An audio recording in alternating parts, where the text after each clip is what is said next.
Ever have somebody call you a buffoon and say you don't know what you're doing? Happens to me all the time. You're in good company. Let's talk about it. It's a Talk About It Tuesday. I'm Mike and you are watching My Car Shop. I get it. Out of blue, you watch one of my videos and you have no idea of the context and you see me do something and you go, what are you doing? What are you doing? You're going to screw it all up. You're not supposed to do that. Don't use a hammer for that. Don't use a pry bar here. Don't do that. Don't do this. First of all, it's my stuff and I'll screw it up if I want to. But there's a context, just like we've said so many times before. Contexts just aren't the messages you get from your friends who are in prison. I get it. When most people grab a hammer, their intention is to move stuff. When I grab a hammer, the intention is to gently test, gently move. Little taps, little taps. When I repair stainless steel, this was smashed, and now it's almost perfect. When I repair fenders like this one here on the Challenger that was all smashed in, there's no Bondo in this. It's all doing little taps. We call it the tap-a-dent method. If the compound slide on my lathe is frozen from the funk of 40,000 years and not having been used for a decade and sitting rusting, I tap it with a hammer to get a feel for how it is before I decide how I'm going to really persuade on it. I promise you what you see on the video is not nearly as damaging as what you might think I'm doing. If I'm checking a set of heads where the guides might be stuck, I might tap on it gently with a hammer. I can tell by the sound whether or not they're stuck. I'm not hitting on it hard, and I'm certainly not mushrooming over valve stems.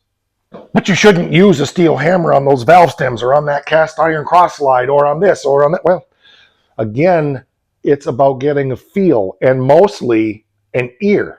Half of the stuff I do is getting a feel for something and listening to something. And when I'm tapping on a dolly here, I'm using my ears more than my eyes to know what I'm doing. If I'm tapping on a cross slide or I'm tapping on a valve, it's not really about trying to move something.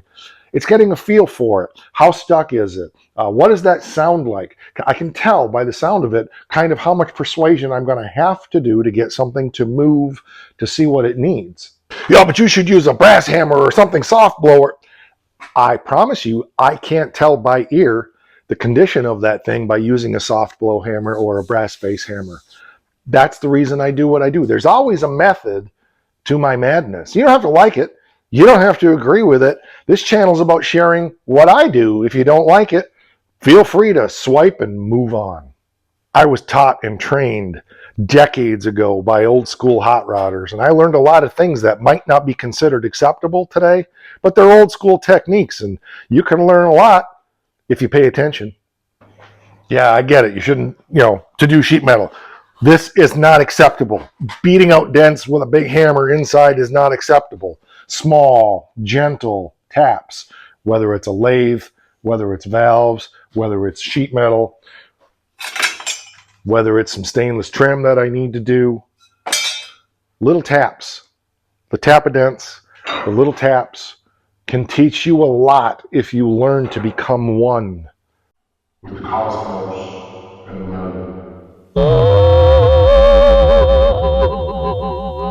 You should never do that. Well, probably you should never do that if that's the way you feel, but if you want to learn some stuff, stick around, because that's what My Car Shop is all about. It's teaching you to use your feels and your ears more than your eyes and your brute force. You can do it. I believe in you. So that's my subject matter today for Talk About It Tuesday. I've had a good chuckle from a few comments I've received, and I thought, that's a great subject to talk about. Yeah, I get it. I went to school on how to do this stuff too, and I was taught what I should and shouldn't do. But then getting out in the real world and working with the old school guys, I learned there's a lot of stuff I was taught that I shouldn't do. You can do if you know how to do it properly and you understand the reason why you do it. Is it right? Is it wrong? It doesn't matter. If you're not inflicting damage and you're learning something about what you're working on, and that gives you a clue into how to complete the task that's ahead of you, how can it be wrong if it feels so right? I love looking at a piece of sheet metal like this that we hammered and dollied and made almost perfect with no Bondo, because we learn how to do things gently and patiently with old school craftsmanship and old school skills. All right, that's going to do it for this one. If these things intrigue you, stick around the channel, because that's what we're all about. fabrication, machine work, building cars, building engines, all the stuff that we do around here that people said you shouldn't do. That's what we do, because our motto is make it safe, make it done, and just go have fun. All right, catch you on the next one. And don't forget, rock!